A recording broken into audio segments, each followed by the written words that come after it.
বাজুসের উপদেষ্টা রুহুল আমিন রাসেল সাহেব বাজুস থেকে বহিষ্কৃত এনামুল হক খান দোলন এবং দিলীপ কুমার আগারওয়ালের বিপক্ষে আজকে মাননীয় আদালতে মানহানির মামলা দায়ের করেন। এই মামলার পটভূমি ছিল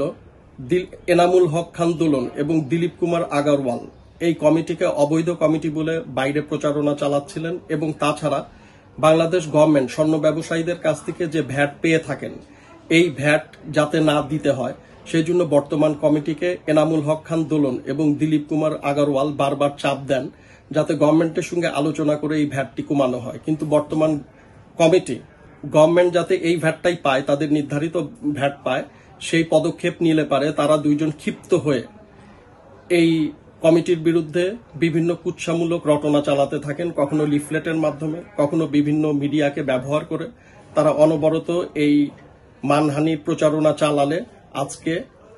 দিলীপ কুমার আগারওয়াল এবং এনামুল হক খান দোলনের বিরুদ্ধে 5,000 কোটি টাকার মানহানির মামলা দায়ের করা হয় এবং মাননীয় আদালত এই মামলা দায়েরের পরে এই আসামিদেরকে আদালতে হাজির হওয়ার জন্য নির্দেশ দিয়েছেন।